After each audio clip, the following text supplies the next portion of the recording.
Good morning, everybody, and welcome to our Monday Motivation Spotlight series. Same time, same place, every week for 30 minutes of inspiration. I'm Lesley Kaplan, for those of you that are new. Today, we have a very special guest with us, who I'll introduce in just a moment. A reminder how we work. We have 30 minutes of inspiration. This series, I also remind you, was started due to the war, with a double aim: one, to inspire everyone, motivate us during this challenging period.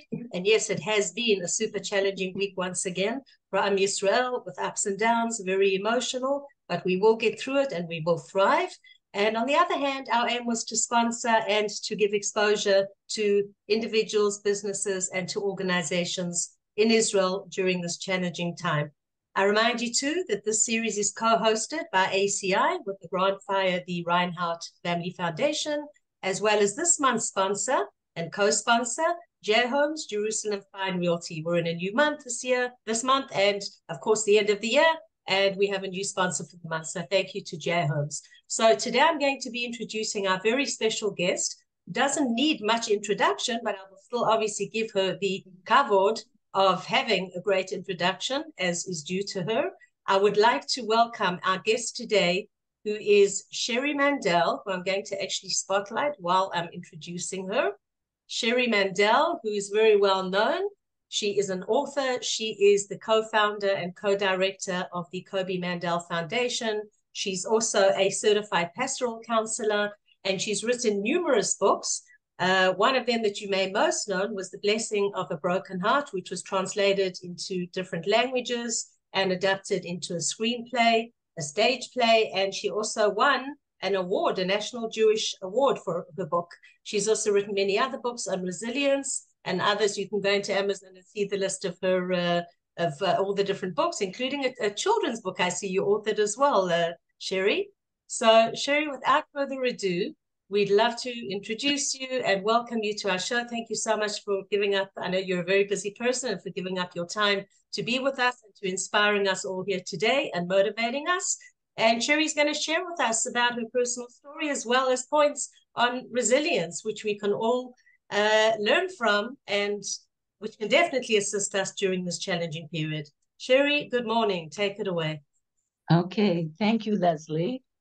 Good morning to everybody.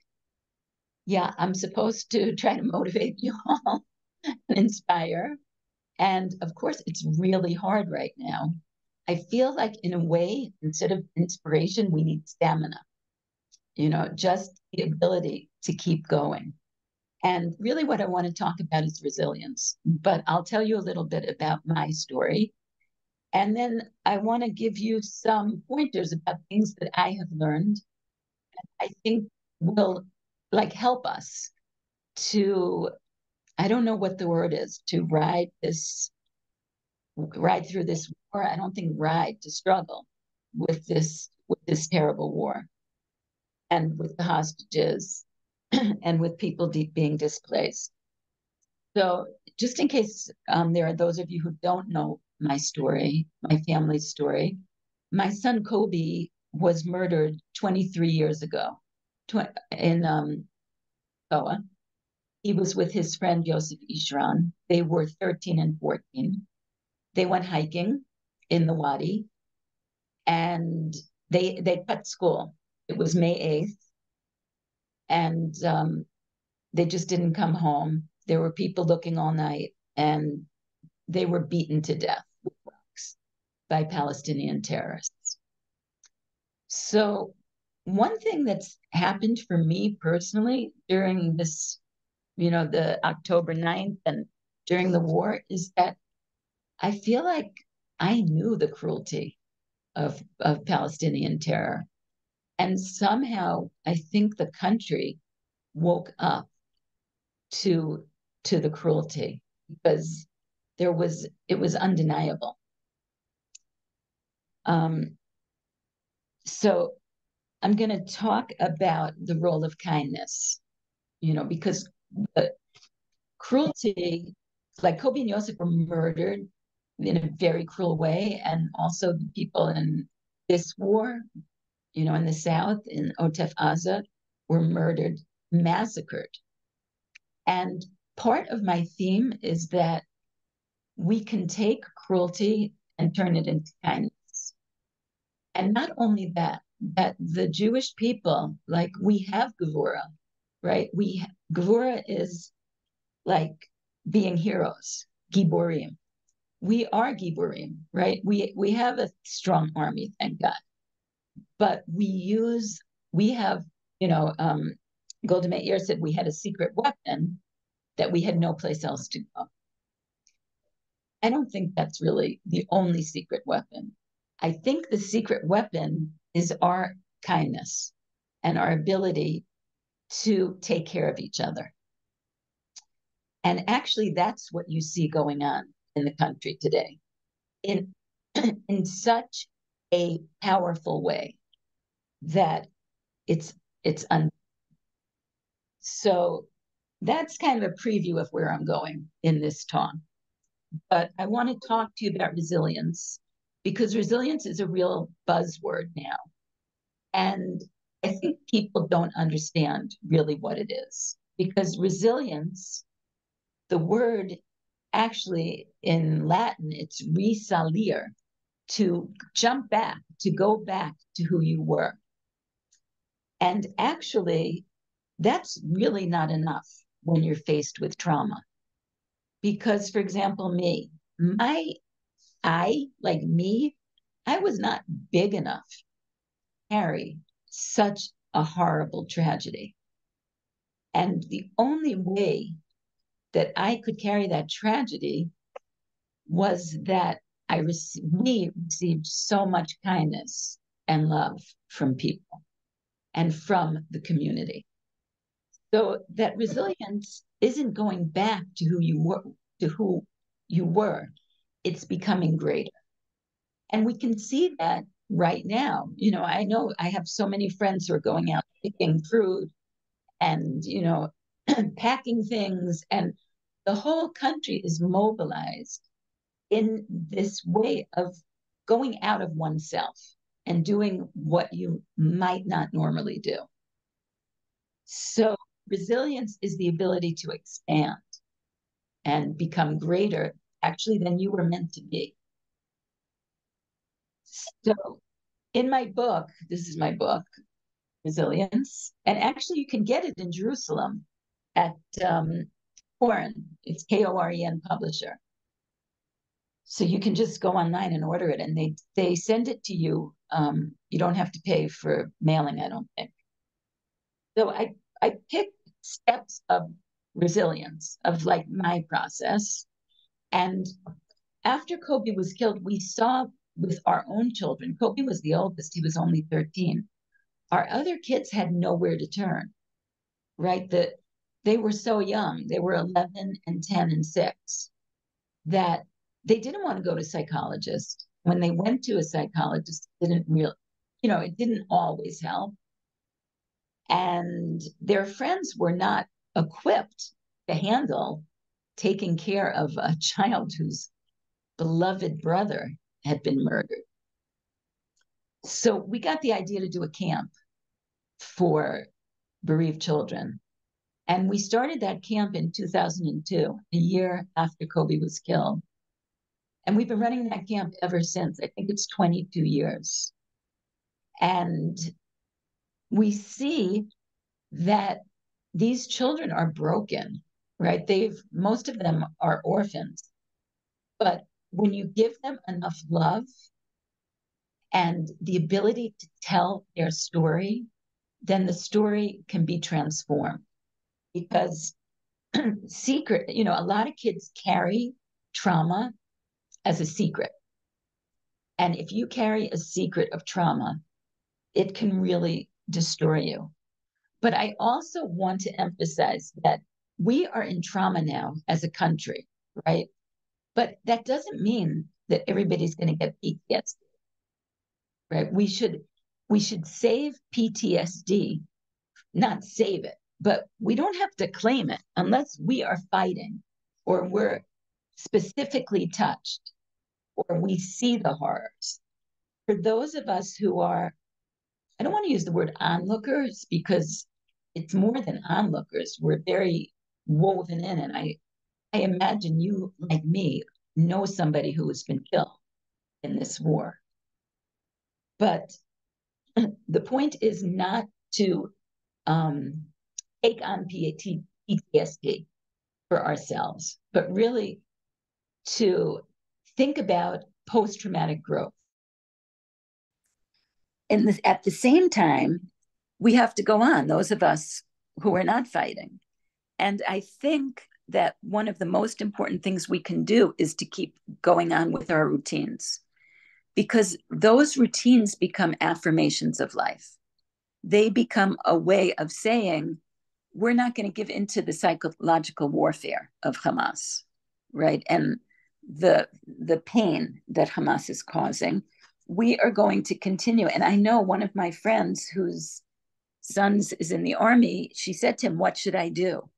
What do you want me to do? And he said, be happy. That's the most important thing that the ORF, that the home front can do, is to continue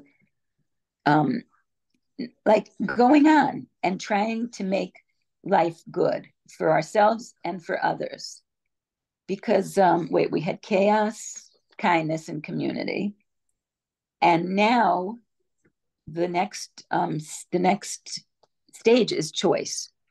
We can choose, and we can choose how we want to navigate these days. And we can navigate without succumbing to the fear. In the Parsha this week, it says that Yaakov, when he's meeting Esav, it says he was afraid twice. And they say he was afraid that he was going to be killed, but he was also afraid of hurting other people, tzaddikim, in Esav's camp. And that's something I think we can all hold on to. That idea that even if the world is looking at us, a lot of the world is looking at us in such a horrible way, as if we are trying to hurt people, right? And especially children. I think we can hold on to the fact that we are doing everything we can to be careful and try not to hurt children as much as we can, and that's not our intention. And that's what we have to hold on to, part of what we hold on to. And then the next C is creativity. And creativity, it's after the chaos. After the chaos, God said, let there be light. And we all can make light. We all have to make light in these days. And when we're creative, it's a way sometimes of finding coherence in the chaos. So, for example, I wrote a book called The Blessing of a Broken Heart. And the book was divided into two parts. It was divided into the cave where Koby and Yosef were murdered, but then the bird's nest, because I had a lot of signs with birds after Koby was killed. And the two images of the cave and the bird's nest, they became a way that I could transform the pain of the cave, because the cave is dark and you can't navigate it by yourself. And the bird's nest, on the other hand, is filled with light and birth. And once I found that image, not that everything was okay, but it gave me hope. And I think we all need to find hope in these days, and to also make sure not to watch the images, not to watch the terrible videos, to try to stay away from them. I spoke to Rabbi Twersky once, Abraham Twersky, and we were talking about kids watching movies. And he said, why would a parent want to watch a movie that they wouldn't want their children to watch? Because it's damaging for your soul. And all of us, I think, feel the atrocities, but we don't have to view them, because that is a way you can get PTSD. You can get PTSD by watching too much of the horrors on video. So I'm just going to close with the next C is consecration. And consecration is when you turn the pain into something holy, into something that gives life. And my husband and I were, I don't like to use the word fortunate, but in a way we were, because we were able to take all the pain and transform it into giving and into life and into Camp Koby that helps so many kids and helps so many people and tells people that they're not alone. And like these kids, their story can change. Because what has to happen with trauma, the love and comfort that the mourner receives or the person who's been hurt, that love has to almost overwhelm the cruelty. It has to be larger. And once that love is larger, then the person has a chance to rehabilitate themselves, but not only rehabilitate themselves, to renew themselves.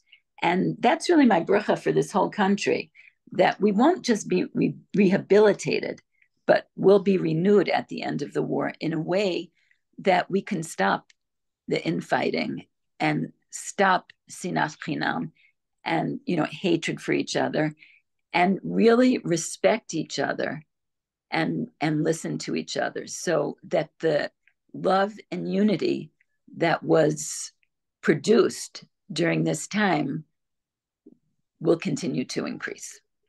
So that's my bracha. And I thank you all for being here and listening. Thank you so much, Sherri. We've always found your story very inspiring.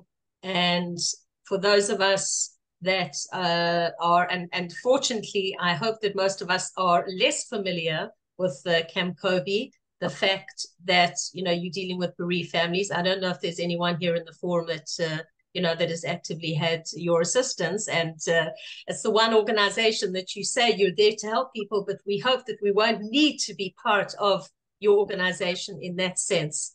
So thank you so much. How does anyone, if anyone wants to donate, I'm assuming you survive on donations. If anyone would like to donate, you just Google Camp Koby. How would anyone, or Koby Mandell Foundation?